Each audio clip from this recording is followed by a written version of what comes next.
What's going on with ya? Brother Calvin Tucker. Oh What's going yeah, on? I'm good, man. Thank you for having me. I really appreciate it. Absolutely. I'm loving the spectacles. Thank you. They loving you back. So let me ask you something because you sent me a couple pictures like for the promo and it Hmm. seems like you really like the sunglasses. Talk to me about that. Is that your thing? Kind of, sort of. You know what I'm Yeah. saying? You just do a little shebang, bang. You feel me? So, yeah, yeah. Just part of the style a little bit. You know, I'm going for my R&B. You know, this new single is an ode to '90s R&B. So you really can't see I got the biker jacket on. You feel so? You know, I get it. I get the whole paying vibe. paying tribute. Uh-huh. So you and I have never met. We never met before. And one thing that we do have in common, we have a love for brownstone. I do know Yeah, that about you. Yeah, yeah. yeah. So where are you from? From Baltimore, Maryland. Okay. All right. And talk to me about your journey. How'd you get into music? So I grew up in a family that was steeped in the performing arts, specifically on my father's side, based in Hartwell, Georgia, the Tucker McMullen family.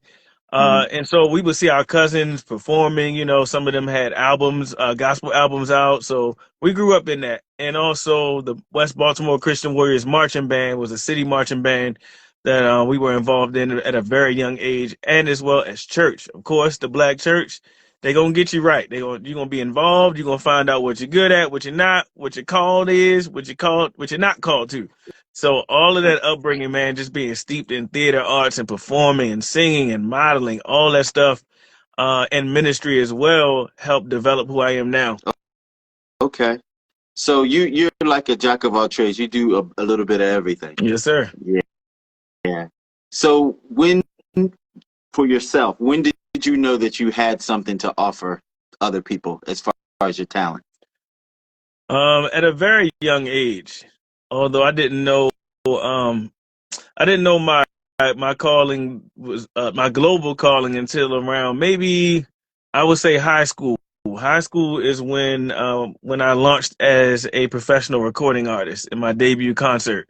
So by then I knew it was the world. You know, it was the Great Commission through performing arts. Okay. Talk to me about that a little bit. Share, do you have a story from those times, like just performing, being that young? Just share something with the people. Absolutely. So, let's see.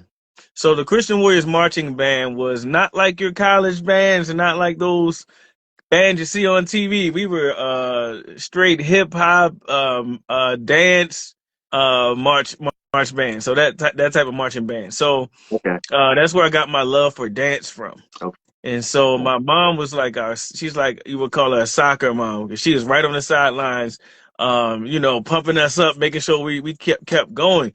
And so by the time I got to high school, I was under the direction of Heather Carlton and also Michael Miller as well. Okay. And so they developed us vocally. We sung different types of music with Heather Carlton. We sung classical and we sung madrigals, all types of things, arias. We did all those different types from gospel to spirituals, old Negro spirituals, a cappella. We did so much on the gamut, made me fall more in love with all types of music. And so at Hmm. the same time, of course, I was singing it in the church choirs. And so Shirley West was a big contributed to how I was able to understand my calling in the preaching and teaching ministry, more so the gift of exhortation that I had. And you know, back then my voice wasn't as developed, so sometimes I would get a vocal lead on the choir at church, but most of the time, and because Shirley West saw that anointing in me, she would give me Kirk Franklin or Richard Smallwood songs that had speaking, you know, leads. And that kind of ushered me into understanding my gift of exhortation. And so that's how all of that formulated. So by 11th grade, I had already been doing youth nights, you know, performing music. And so I'm a songwriter. So how I started was I was 13 and I was like, I wonder if I can write a song. And I don't know if you remember back in the 90s, if you like the single, let's say Brownstone, Say It, right? And Hmm. you would go into the store, a Sam Goody or whatever, and you would get the actual compact disc, the CD of that single. It would have the radio version, an instrumental version, and other versions or remixes. And so I took those instrumentals, and at first I would just change the lyrics to spiritual gospel lyrics, until I later learned how to actually write to them as fresh tracks, my own melodies, own lyrics, and all that type of stuff. But back to that, I was performing those. And I was seeing like, okay, well, wait, this is the fruition of what I was seeing, in my spirit and what God was showing me. And then by the time I was in 11th grade, it was time to go. I understood the assignment. I did a debut concert, and then I followed up with another concert the year after that. And then it was radio, recordings, albums, Stellar Awards, all kind of stuff. That's awesome. Did you have any type of hesitation switching over into the R&B lane from gospel? No, none at all. Because I started out calling myself, a gospel artist coming straight from church. And then God really showed me the full extent of my entertainment call. And I'm like, I'm really boxing myself in using the term gospel, because to people, when you're talking about music, the word gospel just means a certain sound. They just throw it to a Shirley Caesar quartet, old school, and that's not my sound at all. And so I was like, I don't want to confuse people.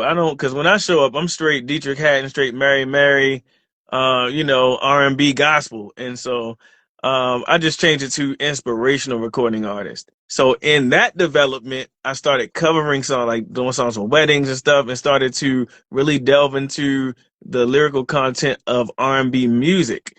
And I'm like, my songs that I write are life music. And if I'm writing from my life experience, I touch on low self-esteem, suicide. I talk about relationships. I'm still a man of God. So rather I put a scripture in the lyric or not, does that mean it's not gospel anymore?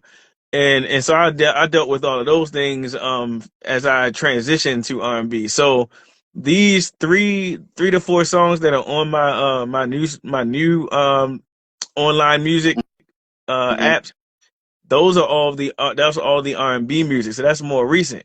And so this new song that's coming out, UnDoOver, which I'm promoting right now on the UnDoOver tour, it comes out on Valentine's Day. Next Friday is featuring Scola of Druhill and Rell, formerly signed of Roc-A-Fella Records. And so this is the R&B wave. My music will always be clean. It will always be motivational. It will always be introspective and retrospective. Make you think a little bit. Right. Explain that title to me, UnDoOver. Yes, sir. So, but the interesting thing is, I didn't go into the studio planning to write. It's a breakup song, but I didn't intend for it to be. So I just went in, regular session with one of my producers, and he was pulling sounds from one of his databases. Sometimes producers have databases where they can get free sound bites or full instruments, whatever you want, and you can pull them in a session and do what you want with them. Okay. So I heard this sound, like when the song first drops, that when y'all hear it, that whole thing, I was like, wait, what's that? Give me that. So it started out as that. So we co-produced the track. Basically, I'm like, give me this amount of bars of this. All right, pulling this and that kind of thing. When I went home, listened to the track, I'm like, wait, hold on. This track is really feeling like it's sounding like it's really sexual, like it's really that. I was like, well, wait. Okay, that's not my call. I don't even want it to be. But I'm just hearing like this is a very sexy instrumental, and I was like, wait, okay, we didn't waste our time. What else am I hearing? What else? I sat there, I just listened, and then God just gave me words. I just started singing part of either the verse or the chorus. By the time I got to the end of like the first verse, I was like, oh snap, this is a breakup song. Interesting. And so that's how. So UnDoOver answers the question: would you take your ex back? So many times people are like, I need a do-over. I want to do it again. I'm gonna try again. I know this now, understand a little differently. I've grown. I'm gonna do over. And so this song is, would you take your ex back? And the lyrics are the explanation for the reason why I absolutely would not. Got you. Yes. I understand. And anybody can relate to it. It's not just for romantic relationships, friendships. Wait till you hear it. You'll understand. It's very introspective. It's dope. How's it feel to go out on the road with these heavy hitters that you're going to be out here with on this tour? Man, that's a good question. Well, so this tour is my tour. So this tour is attached to every opportunity that's coming up. For example, this interview right now is a part of the UnDoOver tour. When I opened for the 5 Star Band, which was my first show of the year a couple of weeks ago, that was my first taste of it. I was sitting there like, So this is all right. Get ready because I could be opening for Dave Hollister or Jodeci or Druhill or Neo or John Legend in a couple months, or Brownstone, or Brownstone. I'll let your boy Nicky Gilbert, I'll let your boy. No, but all of those opportunities I was just thinking about that night. And I'm ready. I'm prepared. I've been in this thing over 21 years and I've already performed on stages where it was mixed. It's hip hop, it's R&B. I would come up after somebody was just cussing everybody out in their song. You know what I'm saying? F everybody up in here. I'm lit by my music. And then I come up talking about lift your hands, hallelujah, to my hip hop R&B gospel. You know what I'm saying? So I'm ready. I'm ready. I hear you. What are some of your inspirations, your musical inspirations? So I have a lot of musical inspiration. So let me start with like my favorite female vocalist, vocalist. So number one is a tie between Dorinda Clark Cole and Brandy Norwood. They both have number one. I love them. And then you like that good strong alto. You love a good strong alto. Yeah, and it's probably the rasp as well, and the intricacy of how they ride the beats with their nuances, their runs and melismas. It's really dope. It's really dope. And so I studied both of them, more so Brandy. I got introduced to Dorinda a little later in life. And so and then everybody else is it kind of falls from there. There are the Tanks, the Yolanda Adams. I studied Yolanda Adams for a very long time in terms of her live performances. And so she has a skill with her anointing that is crazy. So I have VHS tapes of all kinds of. That's one of my hobbies I had in high school as well. I would watch all the award shows, all 106 in Park, or even before that, BET Soul, all that type of stuff, and record 112 and Faith Evans, all these different people, and watch back and study how they perform with a band, how they perform with tracks, how a lot of them, or some of them, it takes a very unique artist that can perform as powerfully and consistently with a track than they did as they did with a band. I was watching all that type of stuff, just preparing myself for however I was supposed to present my craft. And so it's Yolanda, the Kim Burrells, all of the Clark sisters, of course, Mary, Dietrich Hatton, man, Dave Hollister, Isaac Caree, Joe, Eric Benet, Calvin Richardson. One of my favorite male vocalists is Rell. So when God put Rell and Scola on my heart, when I was listening to, I'm like, all right, this is a breakup song for UnDoOver. I'm talking about. I'm sorry, and I was just like, I feel like I need 2 brothers on here, and I was like, well, what if I could get 2 mainstream artists? How is that too crazy? Is that? And they both of those popped up. Both of those names popped up. I reached out to them individually on the same day, and they both immediately said yes. I was like, wait. Okay, time out, guys. Time out.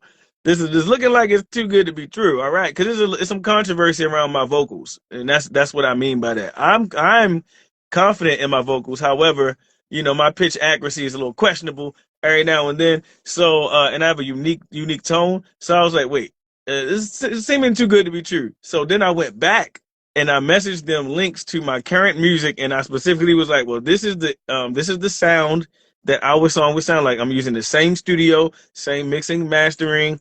This will be the end product of how it would sound. Right. They still was on. I was like, okay, God, I don't need to check nothing else. We ready to go. So yeah, a lot of people. That's pretty phenomenal, though. Let's back up a little bit. That's pretty phenomenal. Okay. Let's talk about, first of all, your gumption to even dare reach out to these people. Talk to me about that. because one of the things that I like to do is inspire other people. And somewhere in there is a story of confidence and assuredness. And I want you to talk about in full detail what gave you the gumption to even be able to reach out to these people. It's a combination of God's call on my life and how I was raised. So I have two sisters. One is younger. She was born in the 90s. And my other one is 2.5 years older than me. So we were kind of like twins growing up. All right. So our parents raised us that we weren't better than anybody else and no one was better than us. Right. And growing up, just being brought up like that caused us to love everybody and be about everybody and be about unity. And so what it also did for me was I didn't have issues with confidence. I didn't. My family will tell you, like, I started experimenting with clothes and stuff at a very young age. I would be a little young and walking down the block with this weird outfit on and just doing me. Like, I wanted to wear certain things to school, and my parents kind of had to support me, but they were like, nah, you not that one, not that. And so things like that. You know, I was a very interesting kid and still an interesting man. And so I was this way always, because once they told me a couple times, you're not better than anybody else, they're not better than you, it ministered to me in ways that I didn't understand it would until now. It caused me to have this consistent understanding that I can do whatever I focus on doing. And then when I got saved and had a relationship with the Lord, now it transitioned to I can do whatever that I'm called to do and empowered by the Holy Spirit to do. Okay. And so my friends will tell you, my family will tell you, I will ask anyone anything in terms of networking and collaborating. And people will sometimes ask, they'll be like, so you're not scared enough? You'll ask anybody. And I was like, yeah. He was like, somebody was like, and so Beyonce, if you walk past Beyonce, it was, you know, standing by Beyonce, would you ask her to be on the song? Absolutely. They was like, you would? Why wouldn't I? She's an artist just like me, passionate just like me. All she can say is no. Right. That's all she can say is no, or heck no, you know. Or she can say, like Rell and Scola, yes, come on. And so it's like, it's okay. I'll give you one more. So I was a young preacher as well, right? And so, you know, in the black church, it's a lot of competition. Like, you are kind of brought up in competition with it. It's crazy. I didn't know it was like that until I got into the process. And again, I'm not with the competition. And so some of the ministers in training at that time would ask me, they'd be like, because it was always a discussion. Well, you know, because we always had to be ready in case the pastor was not there to preach, right? Or if he called us on any Sunday, right? So sometimes we would have these discussions like, okay, so would you preach after the pastor? You know, or after Bishop Noble Jones? We had all the big pastors and stuff come through our church, right? So my answer was yes. If I'm called to present the gospel, God is not going to put me up there with a fake gospel. He's not going to put me in front of the people with something he did not prepare for somebody to hear and be changed. Now, right. I don't care what Bishop so-and-so, an Archbishop of the Lord on high, is known for or can do. I understand they're great, they're amazing, yes, but guess what? I have something in me that God called me to do, and no man can put that light out, can put that fire out. And so that's what I walk with every day. I'm not scared of anything, especially when it comes to knowing who I am and me having to present who I am. If by 41 I don't know who I am, I'm gonna need y'all all together and pray. All right. What are your thoughts on the industry now? Because I know, like, of course, you're a fan of the 90s, so am I. But music has changed so much since then. And more so, in my thoughts, it's the business of it has changed. So therefore, what sounds we about it? Because I come from that I want a body of workout. I like pushing play, running it through. But you know, realistically, I couldn't do it. So I was like, all right. So I've had 1 or 2 songs a year for the last couple of years, and I'm good with that. Now I'm not good with that, but I'm good with that until, you know, this UnDoOver song launches me into a territory where I can then sit down and complete my project and then drop it while doing other stuff. You know, you can still do singles, collaborations, all that. but sound wise, it's so much different. And I hear a lot of people talking about the lack of musicianship and the lack of bridges and musical transitions that made a song move you. And I agree, because I'm limited in that way. I'm not a musician. I have to rely on whatever I'm able to coordinate with a producer. And if a producer that I'm working with, so on my gospel project, I have a couple of songs where the producer I was working with, he was big on having musicians still play. Like we would go into a click track, you sing the song, the musicians would come and compose to that. And so that's how I would prefer it too. If I can't do it, I've never done it old school where the band was there and we create. That's a dream of mine too. I gotta do it. Because if it was up to me, all of my projects would be live, even if that meant a track, background singers, and then me live. If I had to, compromise like that. But a band with musicians and singers, that's what I would prefer. Right. So this new wave, so the only thing I don't like, and I'm not looking forward to, because we got to accept all of the new stuff. I'm just sick of hearing all this computer stuff. And I don't want to bash the artist that I went to because he's one of my favorite. I went to his tour 3 years in a row when it came to the DMV. And the last two, it was like he was, he's known for lip syncing because he dances a lot, but he was lip syncing or singing through a computer mic, right? And I'm just like, in the last show, he had 2 rappers on it. So it was a whole night of computer. I was like, I can't do it. I can't. Everybody was, like that sound, that computer sound was all but an hour and a half of, you got a rapper, a singer, and another rapper, and all y'all sound the same. Yeah. It's crazy. That's what I hate. Now, AI is what I really hate. Yeah. Because they're the labels who have signed AI artists. You just in the computer making fake stuff. Like, that's what because we're artists at heart. We come from real talent, real music, real entertainment. And by the time this AI stuff get rolling, and the younger kids that come up after that, they're not going to really be versed enough in what we grew up on to understand the difference, that there is a big difference and it's a big lack. Yes. So, I'll leave it there. But yeah, that AI stuff, man, I'm not with it. And so with the AI stuff, I mean, I get it, but I don't get it. Part of what grounds me in music is, like you said, the live music. How would you ever hear AI uncomputerized? You would never be able to go to, this is what I'm saying. So one of the things that I love the most is when an artist creates a song, they write a song, it's on their album or it's a single, but then when they perform it live, it has a whole different texture to it because you have the live band and it's right there in your face, and it's a lot of improvisation because now you have the synergy between the band and the artist, and it's the same song, but they're creating a new sound on the spot. Yes. That's the thing I love about music. Yes.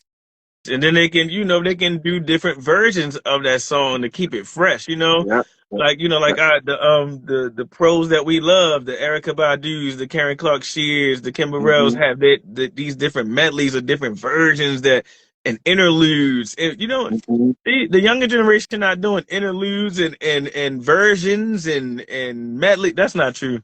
Some of them are. I remember Money Long did a dope medley at the BET Awards and took us to church.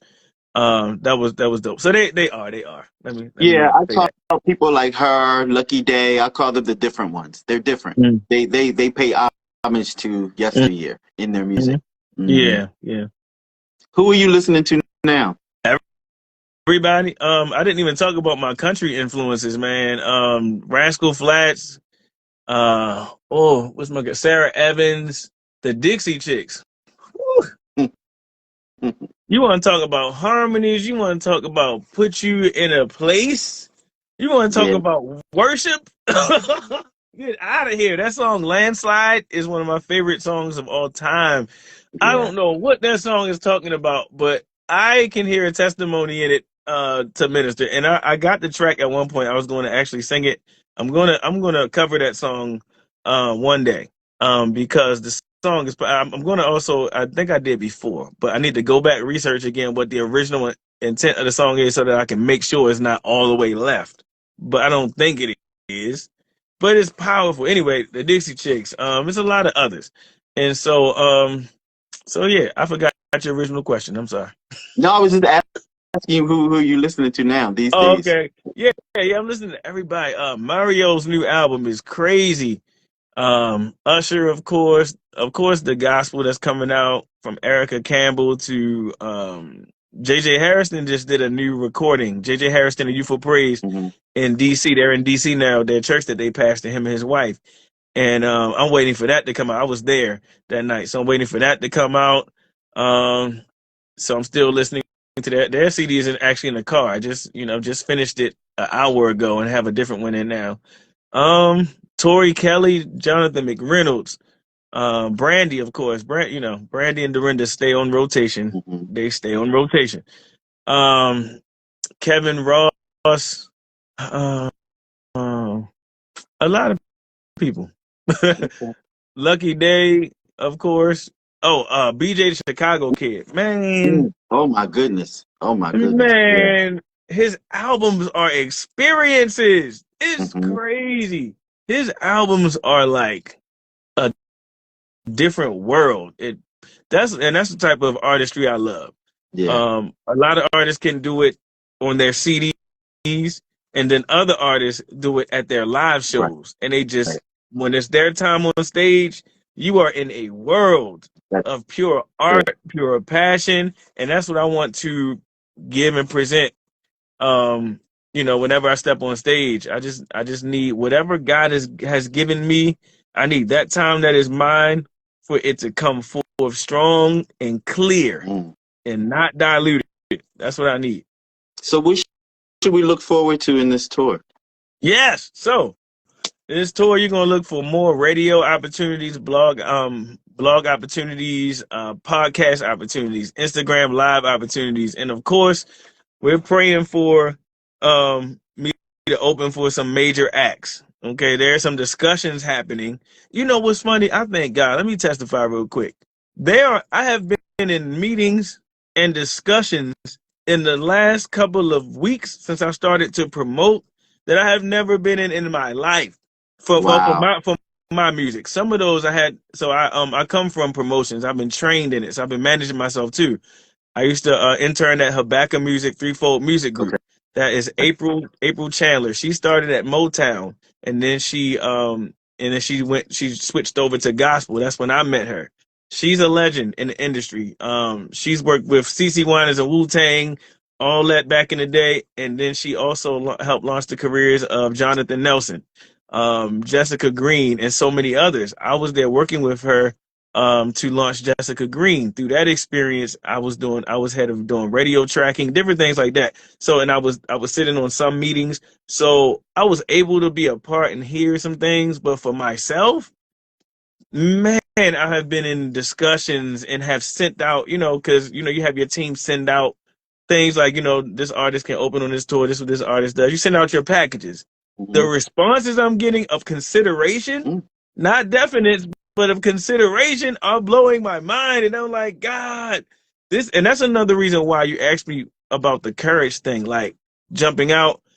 After one or two times of me jumping out there doing something crazy and it working, because I felt like God told me to do it and it worked, that's it. It don't take much for me to catch on.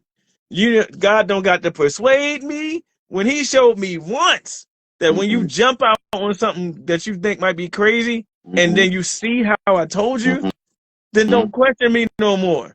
Isn't it funny how you can just see all the pieces laying out in front of you, how they just fall together?